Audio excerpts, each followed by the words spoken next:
penyebab Elia depresi. Lalu bagaimana dengan cara Allah menolong Elia? Bagus. Jadi kalau kita melihat ini, kita bisa aplikasikan dalam pelayanan kita sehari-hari, atau cara kita menolong diri kita sendiri juga. Bagaimana cara Allah menolong Elia? Itu juga cara kita menolong diri sendiri, mempunyai kesehatan mental. Itu pertama, Allah mengizinkan Elia retret. Retret itu penting banget.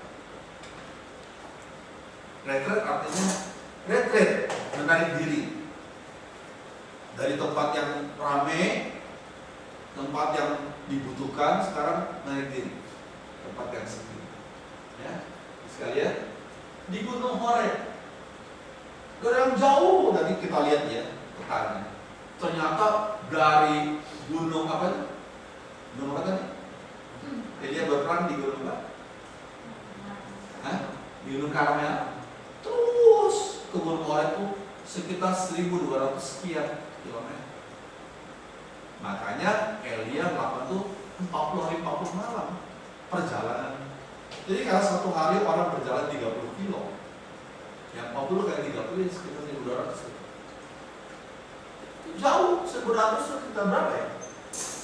Dari ujung barat Pulau Jawa ke ujung timur, ya lebih. Sengaja Tuhan izinkan dia retret jauh dari keramaian ke Gunung Horeb, ke Gunung Sinai, ya, ke Gunung Horeb, ke Gunung Tuhan memberikan Tauratnya kepada Musa. Oke, Elia membiarkan Allah membiarkan Elia lakukan katarsis dalam batas tertentu. Jadi katarsis itu seperti tempat ini penuh dengan asap, ya. Tertutup tempat ini, lalu kemudian wah orang masuk, aduh luar biasa asapnya bisa batuk-batuk. Akhirnya kita buka tuh jendela, kita buka tuh pintu. Itu katarsis itu, membuka jendela atau pintu dalam kehidupannya supaya itu bisa terbuka, supaya asapnya bisa keluar. Itu katarsis seperti itu, ya. Jadi katarsis Elia, ya katanya dia duduk di bawah pohon yang rindang. Elia berkata, cukuplah itu sekarang ya Tuhan, ambillah nyawaku, sebab aku tidak lebih baik daripada nenek moyangku. Ya. Kira-kira kalau Awi memperlakukan dalam drama, sedang kamu berlaku seperti Elia dan depresi, yang minta mati, kira-kira kamu bagaimana memerankan? Gimana?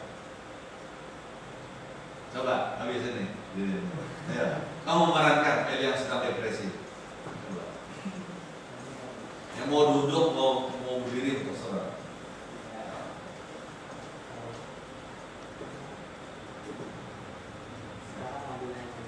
Ya. Seperti ya cukupkanlah itu sekarang ya Tuhan, ambillah nyawaku. Iya, sambil ketawa gitu. Enggak. Ya gimana kamu? Jadi ya sambil juga berteriak dengan depresi. Ya, kamu masa jelaskan langsung aja. Ya. Cukuplah itu sekarang ya Tuhan, ambillah nyawaku, sebab aku ini tidak lebih baik daripada nenek moyangku. Coba sekali, kamu ekspresikan. Mau duduk, mau gimana? Orang yang sedang putus asa. Cukuplah itu sekarang Tuhan, ambillah nyawaku, sebab aku ini tidak lebih baik dari nenek moyangku. Masih kurang. Dia terima kasih. Jadi mungkin Elia tuh berkali-kali dia ngomong gitu ya. Mungkin dia pukul-pukul tanah gitu, mungkin pukul-pukul pohonnya, mungkin berkali-kali dia aduh, mati aja aku Tuhan, mati aja. Seorang nabi besar loh. Kalau nabi besar nggak main-main. Mati aja aku Tuhan, aku nggak lebih baik daripada orang nabi-nabi sebelumnya. Kalau kita ngeliat orang macam gitu, teman kita ngomong gitu, terus saudara kita ngomong gitu, kita ngomong, jangan ngomong gitu dong, kita pegang gitu ya. Malu-maluin aja, kemudian ngomong gitu ya. Tapi Tuhan izinkan nabi besar mengekspresikan ini. Tuhan izinkan Elia lakukan katarsis dalam mata tersebut? Apa? Jadi saudara, kalau orang sedang lagi stres berat, mahasiswa habis ujian gitu ya, kemudian ayo boleh main voli belakang, di mana ada bola langsung wah teriak langsungnya, dan teriaknya lebih besar pada yang sebelumnya. Kalau melihat tontonan TV memang lucu, tapi ketawanya luar biasa, wah gitu ya. Kamu tahu keras sekali loh. Masa? Kenapa? Karena orang yang stres itu seringkali ungkapkan sesuatu. Nggak apa-apa, itu satu hal yang normal-normal saja. Nggak apa-apa, dalam hal tertentu boleh saja.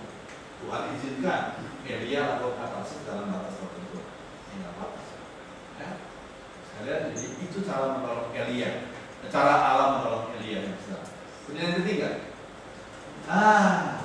tidur ini obat. Makanya orang yang kalau tekanan darahnya lagi tinggi, dokter bilang tidur.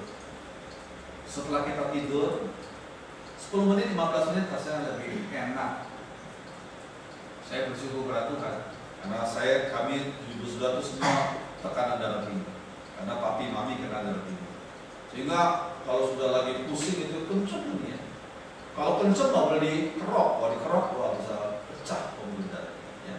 Juga jangan sembarangan dipijit. Ya sudah tidur aja. Saya bisa tidur di mana saja dan kapan saja. Iya, puji Tuhan. Ini satu anugerah Tuhan. Kalau saya lagi pusing, saya tidur aja. Kalau saya lagi nyetir, saya cari tempat yang teduh, yang aman, saya pinggirkan, saya tidur 10 menit. Karena setelah tidur lebih enak.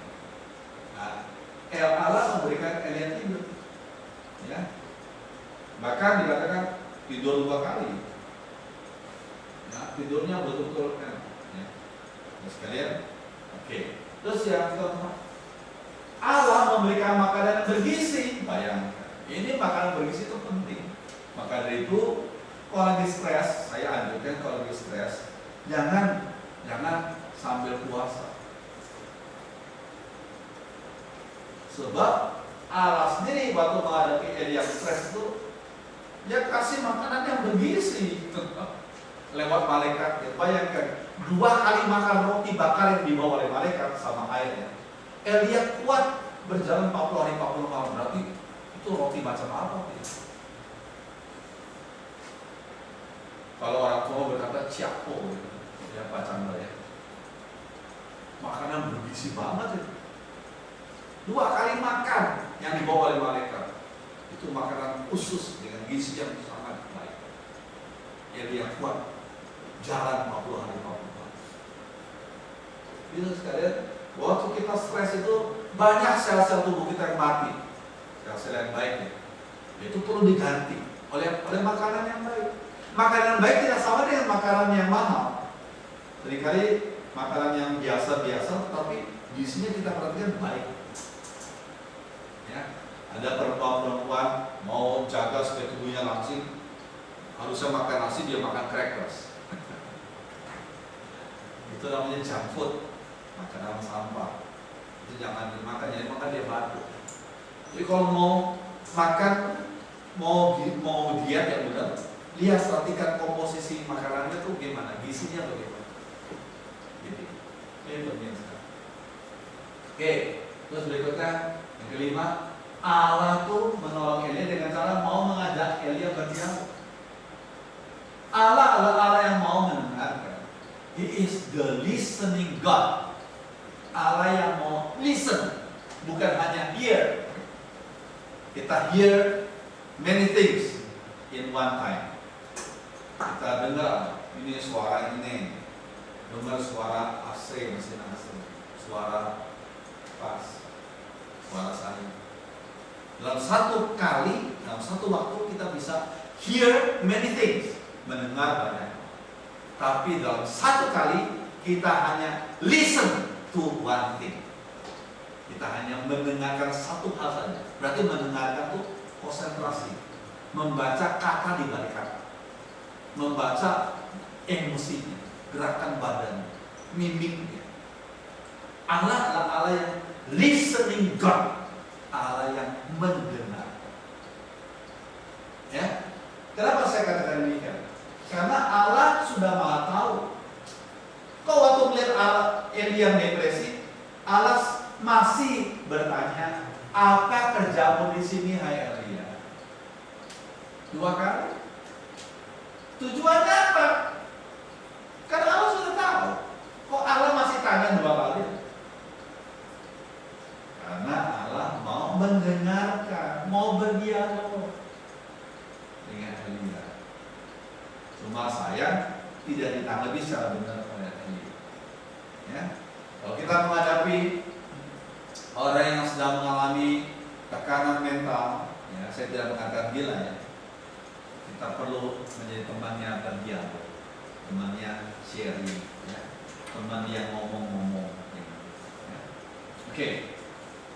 Yang ke-6, Allah memberi kesejukan dan kenyamanan bagi Elia yang sedang depresi. Ya. Apa itu? Nah, sesudah api itu, sebelum ayat itu dikatakan gempa bumi, tapi nggak ada Allah. Herannya, Tuhan tuh menyatakan dirinya dengan cara yang beda-beda. Pada waktu dia mau memberikan 10 hukum Taurat kepada orang Israel yang 3 juta itu, Allah memberikan lebih dulu gempa bumi, kilat sambar sabung menyambut. Supaya apa? Supaya orang Israel takut kepada Allah, hormat kepada Allah. Tapi kepada Elia yang sedang depresi, Allah nggak menyatakan dirinya lewat gempa bumi, lewat kilat sabung menyambut. Kepada Elia yang sedang depresi, Allah menyatakan diri lewat apa? Angin sepoi-sepoi. Ya, kenapa? Karena Elia butuh kenyamanan, butuh kesejukan, bukan gempa bumi, kilat sabun.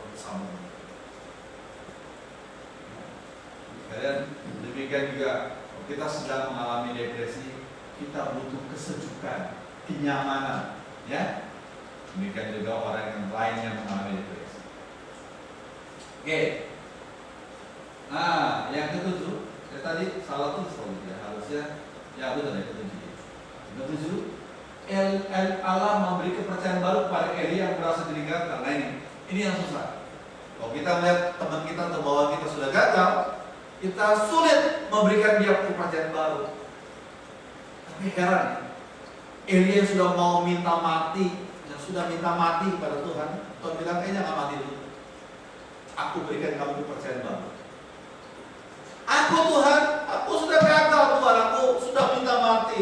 Tuhan bilang, oke, gak apa-apa, aku berikan kamu kepercayaan baru. Ya, supaya ada rasa pedenya Elia, karena Allah yang memberikan kepercayaan baru. Ya. Tuhan berkata, kembalilah kepada gunung dekat Damsyik, lalu pergilah ke kota dan tuangkanlah minyak ke atas kepala Hazael sebagai tanda pengangkatannya menjadi raja Syria. Elia masih disuruh untuk melantik raja Hazael. Ya, di Syria, bukan di negara Israel. Berbuatlah begitu kepada Yehu anak Nimsi, supaya dia menjadi raja Israel, dan kepada Elisa anak Safat dari Abel Mehola, supaya dia menjadi nabi menggantikan. Kapan? Bukan besok. Ada waktunya, prosesnya, tapi engkau harus mempersiapkan Elisa untuk satu kali menggantikan. Tuhan tuh memberikan kepercayaan baru kepada hambanya yang sudah putus asa. Dengan demikian Elia mendapatkan satu semangat baru. Ya, ini suatu hal yang baru. Kita kalau menghadapi orang depresi, kita langsung ambil tanggung jawabnya. Kita nggak kasih tanggung jawabnya, sudah tambah depresi dia. Demikian juga kita. Kalau kita salah satu tantangan berat bagi orang yang pensiun adalah tadinya dia punya pekerjaan, dia punya tanggung jawab, sekarang nggak ada. Ya itu. Sekarang saya akan ambil yang juniornya. Ada tambah berat karena kan dia belum siap. Ya dia ternyata ditolong oleh Tuhan dengan cara yang tidak. Ya. Oke, ini 8. Allah memberi Elisa sebagai pendamping dan pengganti Elia pada kemudian hari, tidak langsung. Karena perlu waktu untuk persiapan Elisa. Elia masih menunggu Raja Ahab yang merampas kebun anggur Nabot dalam 1 Raja 21. Jadi dia masih berkarya. Kejadian itu pasal 19, Kejadian 21, 1 Raja 21, Elia masih dipakai Tuhan. Ayo kebun Raja Ahab yang merampas kebun anggurnya Nabot. Ya, jadi oke, tapi nih, kau merasa kau single fighter karena aku berikan kamu Elisa sebagai pengganti. Walaupun kamu lupa, ada 7.000 orang yang tetap mendukung kamu dalam Tuhan. Ya, jadi penting kita lupa. Oke. Nah, kenapa saya ambil ini?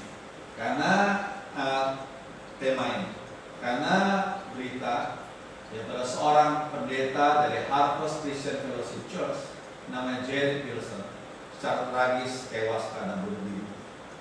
Ini kejadian yang bernama itu sampai jadi viral di media sosial. Ini pendeta seniornya, Pastor Jared Wilson adalah seorang asosiat pastor di bawah kepemimpinan pendeta senior Greg Laurie. Ini Greg Laurie ya. Wilson memang memiliki masalah kesehatan mental sejak lama. Jadi Wilson ini tidak ujung-ujung bunuh diri. Memang dia bergumul dalam hal kesehatan mental sejak lama. Tapi sayang umur 30, dia jadi pendeta, sudah punya 2 anak, 1 istri, dia bunuh diri. Sayang. Sekali ya. Lalu siapa ini Jared Wilson? Jared, kata pendeta tadi ya, Jared mencintai Tuhan dan memiliki hati seorang hamba. Dia bersemangat, positif, dan selalu melayani dan membantu orang lain.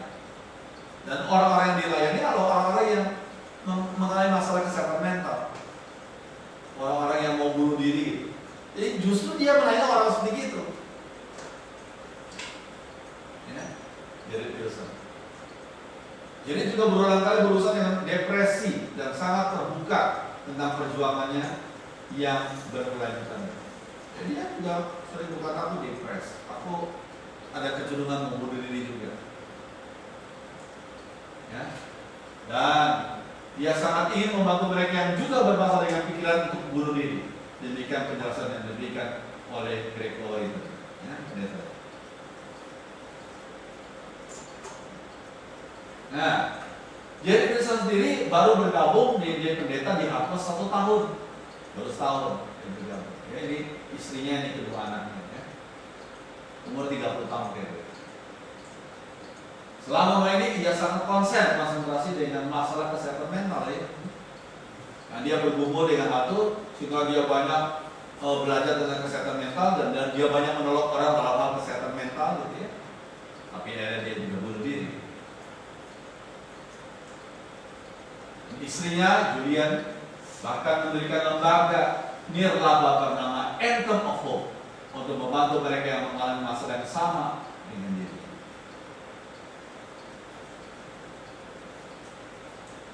Oke.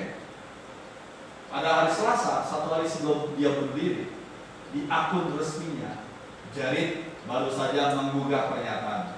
Dia katakan, mencintai Yesus tidak selalu menyembuhkan pikiran ingin bunuh diri. Baik, aneh. Mengasihi Yesus tidak selalu menyembuhkan PTSD. Apa ini PTSD? Terus mengasihi Yesus tidak selalu menyembuhkan kegelisahan.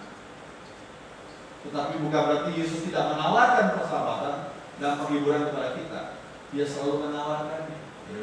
Ini 1 hari sebelum dia bunuh diri.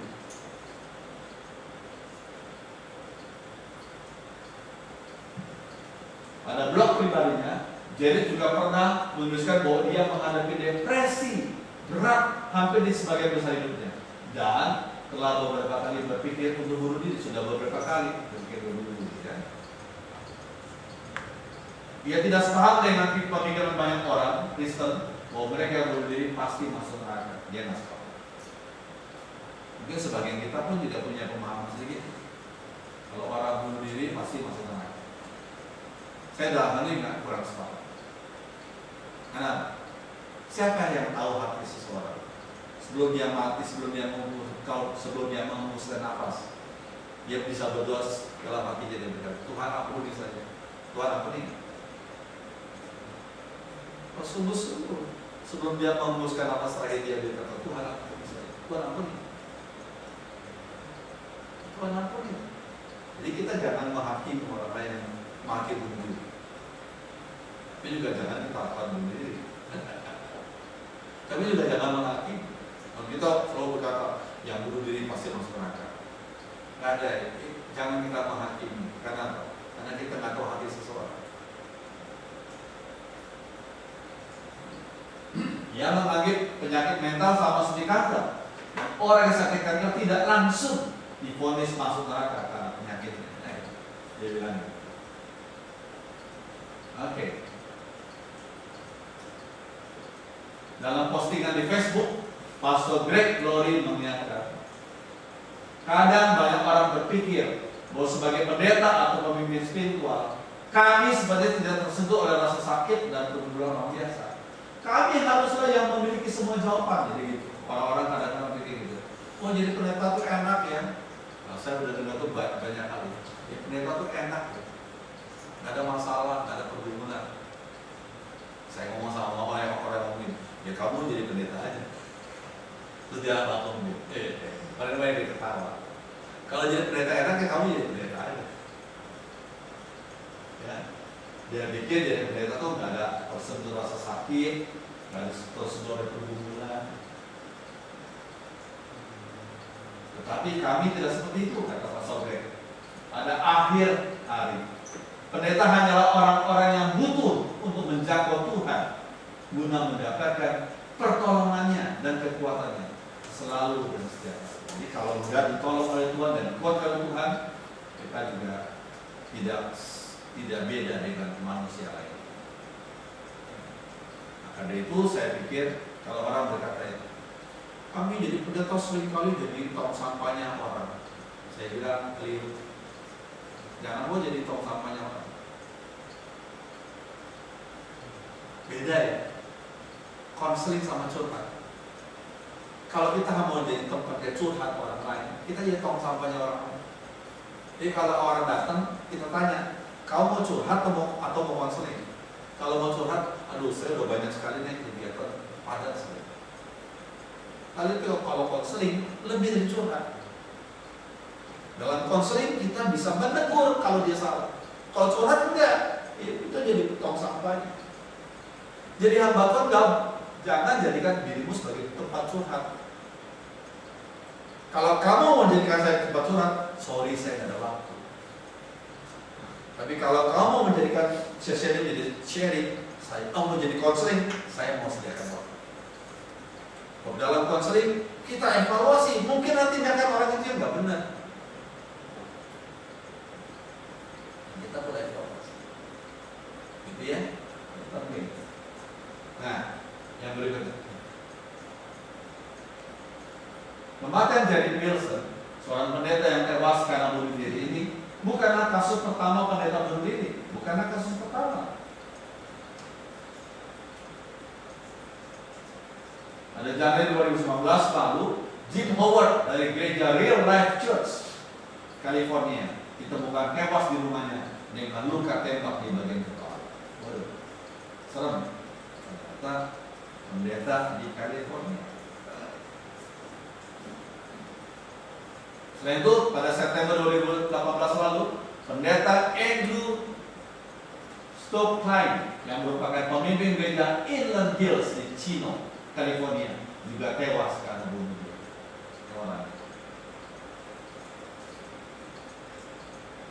Bahkan Oktober 2018, seorang pendeta di Prancis juga ditemukan tewas karena bunuh diri. Tapi belum ada berita di Indonesia. Semoga itu tidak terjadi.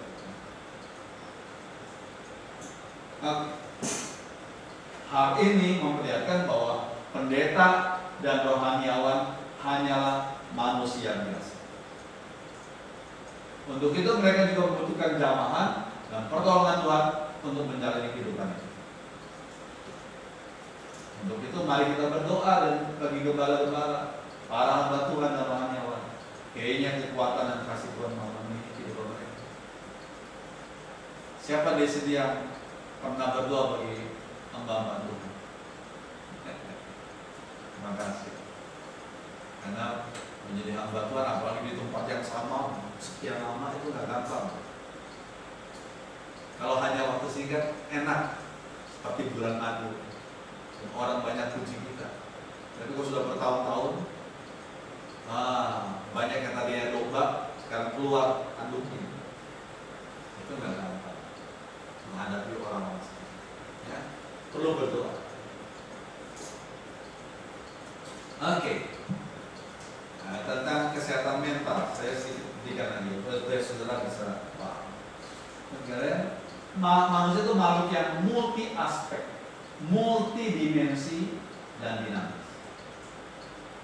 Kesehatan jiwa bukanlah masalah yang independen, tapi berkaitan dengan masalah kehidupan lainnya, misalnya kesehatan fisik. Jadi kalau orang yang sakit sekian tahun tuh, sebagian mereka mengalami masalah mental, mudah tersinggung, rasa diri nggak berguna. Karena berkaitan dengan kesehatan fisik, kesejahteraan sosial. Jadi orang yang secara sosial tidak sejahtera juga mengalami masalah di kesehatan mental. Tidak semua, tapi banyak. Kebudayaan, ya, pendidikan, agama, keluarga. Jadi kalau kita bicara kesehatan mental, itu sifatnya multi aspek. Karena apa? Sebabnya apa?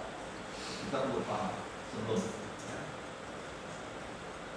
Jangan lupa prinsip yang dulu masih kecil saya selalu diberitahu. Mens sana in corpore sano. Dalam tubuh yang sehat terdapat jiwa yang sehat. Jadi kalau tubuh kita tidak sehat, akan mempengaruhi jiwa kita, mempengaruhi mentalitas kita.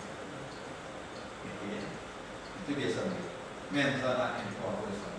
Jadi berarti manusia memang makhluk yang sifatnya holistik. Ada rohani, ada jasmani. Jadi masalah kesehatan jiwa hanya bisa ditanggulangi secara integral jika bersama dengan ditanggulangi pula masalah yang lain. Jadi kalau kita ambil contoh ya, orang yang kena penyakit diabetes. Biasanya penyakit diabetes adalah penyakit yang dikatakan ibunya penyakit lain. Orang kalau sudah kena diabetes apalagi tinggi 400, 500, biasa lama-lama mempengaruhi akan organ-organ tubuh lain ini dalam. Dan dalam hubungan dengan istrinya, biasanya orang kena diabetes kalau orang yang impoten. Akibatnya dia merasa sebagai seorang pria yang tidak lagi berfungsi sebagai seorang suami. Akibatnya dia mudah tersinggung. Dan istrinya sibuk, istrinya pulang malam, dia mulai curiga, dia mulai cemburu. Jangan-jangan istri saya punya pacar baru. Padahal istrinya nggak lakukan apa-apa. Jadi multi aspek. Karena itu kita kalau mau menolong orang yang mengalami gangguan pada mentalnya, ya kita harus perhatikan yang lainnya. Masalah kesehatan, masalah yang lain. Terus tolong mereka. Perlu menolong mereka dalam hal itu juga sebisa kita. Oke, berikutnya. Cara untuk menjaga kesehatan mental. Yang pertama, percaya pada janji dan pertolongan Tuhan ini kan, udah biasa ini ya. Tidak dikuasai oleh perasaan, tapi oleh iman pada apa yang dijanjikan Tuhan melalui firman-Nya. Jadi kalau kita berdasarkan perasaan gampang berubah. Berdasarkan mood berubah, gampang berubah. Tapi kalau berdasarkan janji Tuhan, kita iman, itu beda. Aku berbaring dengan tidur dengan tenteram, kata Daud.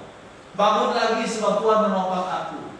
Aku tidak takut pada ribuan lawan yang mengepung aku dari segala jurusan. Selamatkanlah aku ya Tuhan aku. Hukumlah, lumpuhkanlah semua lampu. Dari Engkau datang pertolongan ya Tuhan. Ini doa yang menyatakan imannya Daud. Bukan berdasarkan perasaan. Ribuan orang, puluhan ribu orang mengepung dia, tapi dia percaya pada pemeliharaan itu. Ya. Ini suatu hal yang penting. Maka itu untuk menjaga kesehatan mental, pertama iman kita diperbarui dulu. Ya. Yang kedua, cara menjaga kesehatan mental kedua adalah bicarakan tentang perasaan. Pilih orang yang bisa jadi sahabat, mungkin partner.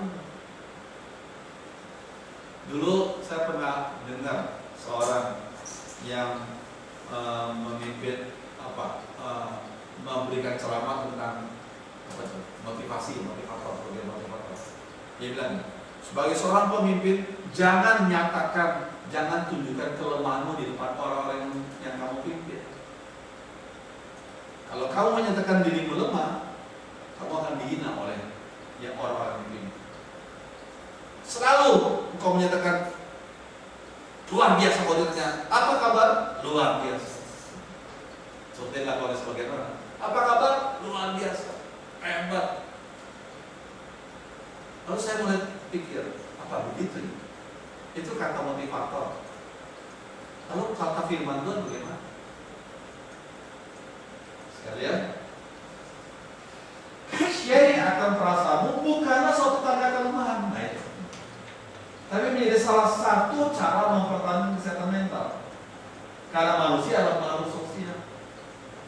Ya, kalau kita sharing perasaan kita, pergumulan kita, bukan suatu tanda kelemahan. Ya. Manusia butuh didengarkan sehingga merasa tidak seorang diri menanggung beban itu. Mungkin saudara mulai bingung, gimana? Bayangkan, Yesus sendiri sebagai seorang manusia, pada waktu dia bergumul, dia melakukan. Lalu ia mengajak Petrus dan kedua anak Zebedus pergi bersama-sama dengan dia. Ia mulai merasa sedih dan gelisah. Ia berkata kepada pengikut-pengikutnya, hatiku sedih sekali, rasanya seperti akan mati saja. Tinggallah kalian di sini dan turutlah berjaga-jaga. Ya. Pemimpin mana yang paling agung, yang lebih agung daripada Yesus? Yesus paling agung. Tapi waktu dia sedang mengalami pergumulan, dia nggak rasa takut, dia nggak takut orang lain anggap dia sebagai lemah. Dia bilang, hatiku sedih banget, seperti akan mati saja. Tinggallah di sini. Dia kepada Petrus dan kedua anak Zebedus, turutlah berjaga-jaga. Jadi kalau kita punya hidup ini, kita dalam hidup ini kita punya sahabat-sahabat yang bisa kita sharing perasaan, itu penting sekali. Kita nggak takut diketahui kelemahan kita. Sharing pergumulan. Dia bisa menangis dengan kita, sama-sama kita. Ya. Dan kita nggak takut sharing dengan dia. Suatu hal yang penting. Ya. Yang ketiga, berolahraga secara teratur. Ini cara kita menjaga kesehatan mental. Olahraga dapat menjaga otak, organ-organ vital lainnya menjadi sehat. Juga dapat meningkatkan kesehatan mental Anda. Mungkin sudah masih bertanya, apa iya? Olahraga melepaskan cairan-cairan kimia di otak sehingga membuat Anda merasa baik.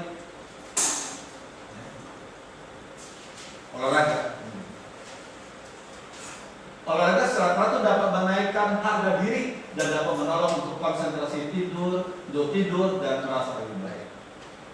Ya, makanya orang kalau kadang-kadang orang susah tidur, semakin banyak tidur semakin susah tidur. Jadi juga dia malas olahraga. Ya, coba kita ajak dia berolahraga. Nah, bandingkan tadi mensarin proposan, dibantu bilang saya berapa jiwa saya. Sekalian, olahraga tidak selalu pergi ke gym, tapi berjalan kaki pagi sore hari, bercocok tanam atau mengerjakan tugas rumah, nyapu, ngepel, cuci mobil.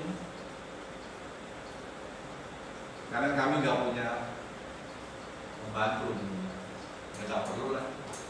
Ya, jadi kalau ini setiap hari dan bagi tugas, saya nyapu di luar, kemudian nyapu ngepel di dalam. Ya, anggap itu olahraga. Ya. Tuh cuci mobil juga membuat anak. Jangan lupa. Nah ini kenapa Elia disuruh dibiarkan Tuhan untuk jalan kaki. Jalannya itu nggak sembarangan. Dari Gunung Karmel, Mount Karmel, terus ke sini, ke Gunung Horeb. Ini jaraknya berapa? Jaraknya 1.290 kilo. Bukan 1.000. How far the distance between Mount Carmel to the Mount of Horeb? 1.290 kilo. 40. Supaya Elia itu olahraga. Itu menolong dia dalam keadaan depresi.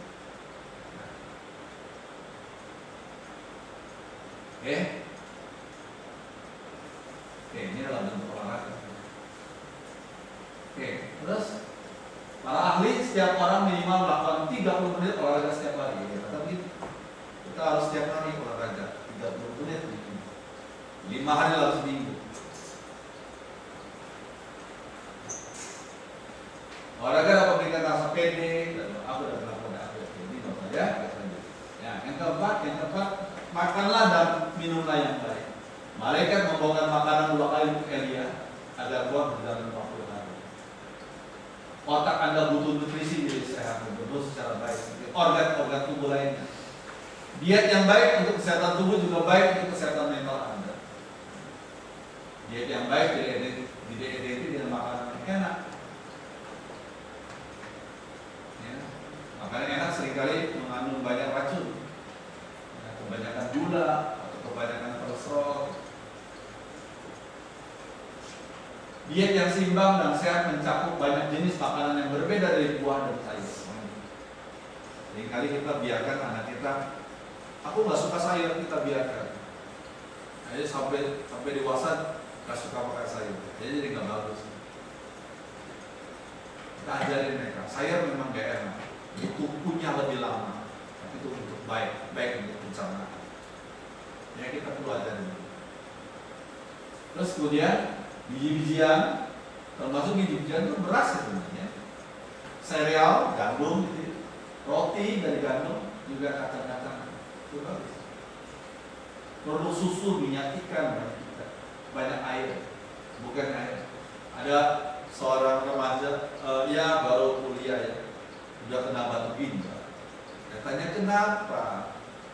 Masih muda udah kena batu ginjal. Belum umur 20. Kenapa?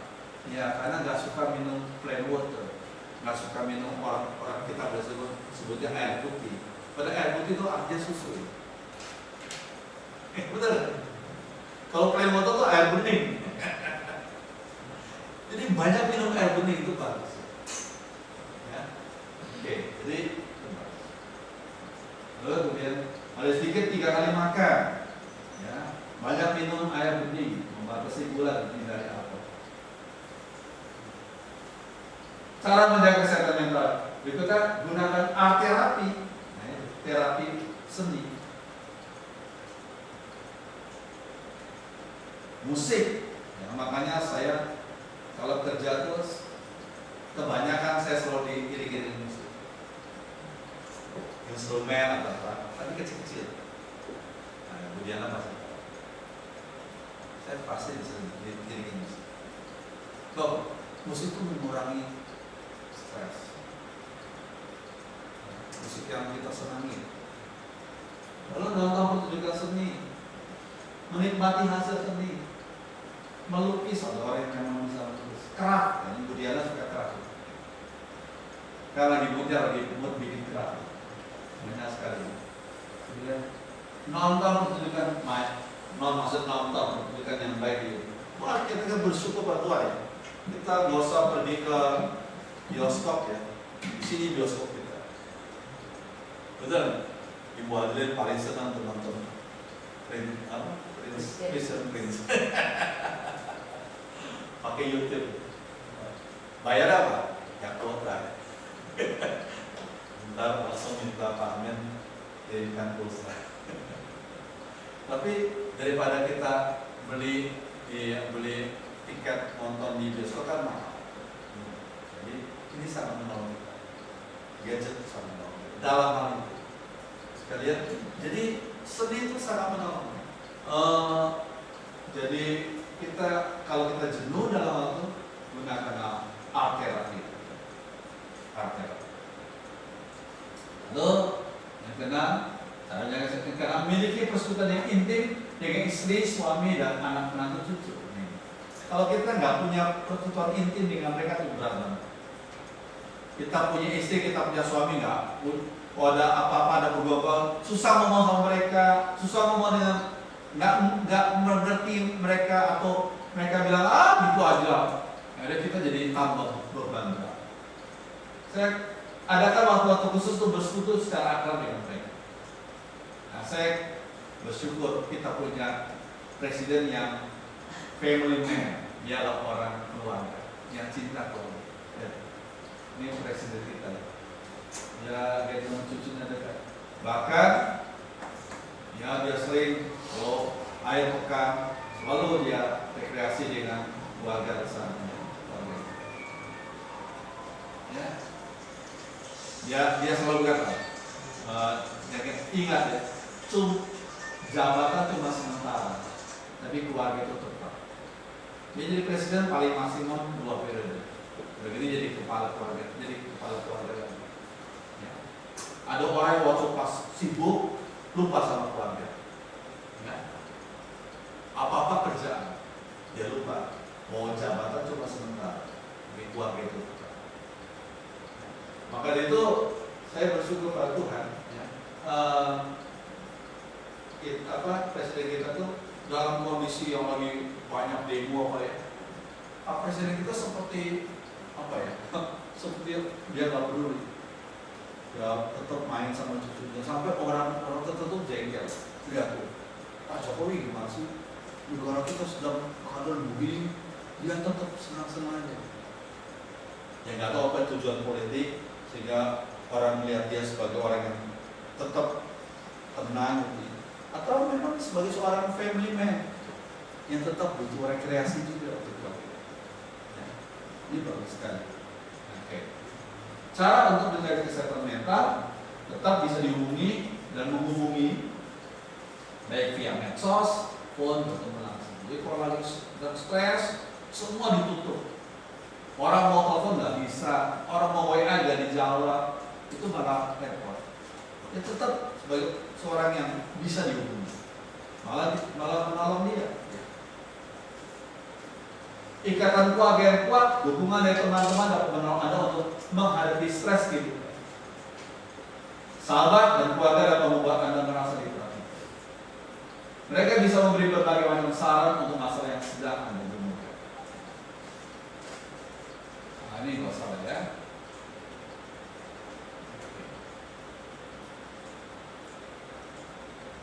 Ya, kalau Anda sedang mengalami pergumulan, jangan sungkan minta pertolongan, karena kita bukanlah superhuman. Ya, kalau memberikan pertolongan praktis, mereka bisa memberikan telinga mereka untuk kita. Ya, memang ada yang mampu untuk menolong, tapi nggak mau. Ada yang begitu, banyak. Ada orang yang mau menolong tapi nggak mampu. Ada orang yang mampu tapi nggak mau. Ya serah pada Tuhan. Ya. Oke. Terus,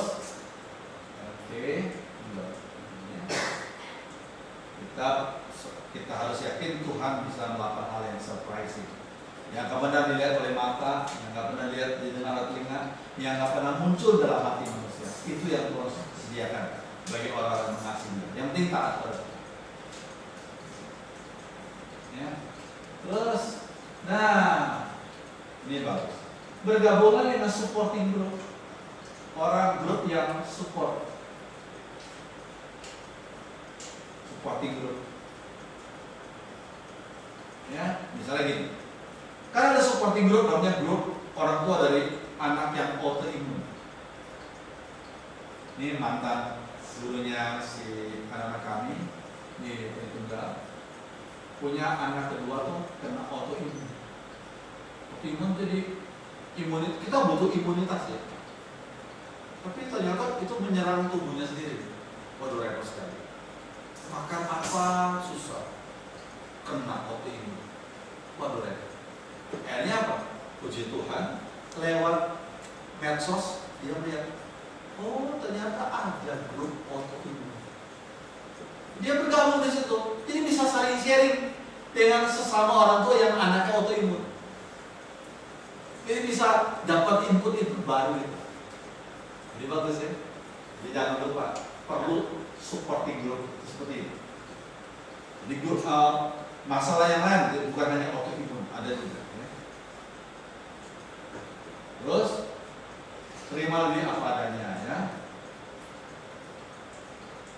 Ini cukup banyak ini, tapi oke lah. Sekarang terakhir aja saya mau. Nah ini terakhir aja. Evaluasi terhadap asumsi tim tidak rasional yang sering menjadi bagian dari pembicaraan dalam diri sendiri. Jadi kita nih setiap hari kita berbicara dengan diri sendiri. Sekarang, how do you speak to yourself? Bagaimana kau berkata pada diri sendiri itu penting sekali. Seringkali pembicaraan kepada diri sendiri itu seringkali nggak rasional. Nggak rasional lagi. Kita berkata pada diri sendiri, saya harus dicintai dan dikagumi setiap orang. Seringkali kita perfeksionis gitu. Selalu setiap orang harus mencintai dan mengagumi saya. Itu kita akan kecewa. Ada hal yang mengerikan jika sesuatu tidak terjadi persis sesuai dengan apa yang saya harapkan. Jadi orang ini suka mengantisipasi gitu. Kalau ada hal-hal yang lewat antisipasi dia mengerikan, dianggap tuh mengerikan. Ingat, ada banyak hal yang terjadi di dalam kehidupan sehari-hari yang out of our control, melampaui, di luar kontrol. Ya kita harus siap-siap hati ya. Terus apa lagi? Jika sesuatu pernah mempengaruhi hidup saya, hal itu akan selalu mempengaruhi saya. Nah ini, dulu hal itu saya pernah kecewa dengan hal itu. Saya tidak bisa mengalami itu. Kemudian kita berkata, kalau hal itu terjadi lagi, kita akan mati. Kita nggak bisa, kita akan kalah. Ambil contoh, ini gambar ini. Saya sering gambar ini. Gambarnya apa? Tuh. Ini seekor gajah yang diparkir di luar waktu sirkus. Oke. Ya, di silent aja Pak. Ya, coba lihat. Gajah ini diparkir di luar arena sirkus. Lihat, gajah ini supaya jangan lari di rantai. Rantainya segimana tuh? Begini. Ini beneran ya. Kalau gajah itu seperti kita yang punya rasio, rantainya segini, gajah seperti gini, kira-kira diapain harusnya? Ya langsung gini aja kan, rantai langsung putus ya. Tapi gajah nih, kalau sudah dirantai, udah dia nggak mau melawan nanti. Kenapa? Karena ini merupakan kebiasaan di India dan tempat-tempat lain. Gajah yang masih kecil dirantai dengan rantai yang besar. Sehingga waktu dia melawan, merontak, rantai itu yang besar pun semakin ketat, akhirnya membuat dia luka dan membuat dia trauma. Nah waktu gajah itu sudah besar, rantainya diganti jadi kecil. Tapi karena dia gajah, dia nggak tahu itu besar atau kecil, pokoknya rantai. Jadi kalau ada rantai langsung dia trauma. Nah seringkali kita anggap, oh kalau kita menghadapi masalah itu, kita langsung payah. Mungkin sekarang masalahnya sudah berubah jadi kecil. Jadi kita jangan seperti gajah itu yang sudah trauma. Ya. Ya. Oke, saya pikir demikian ya. Oke.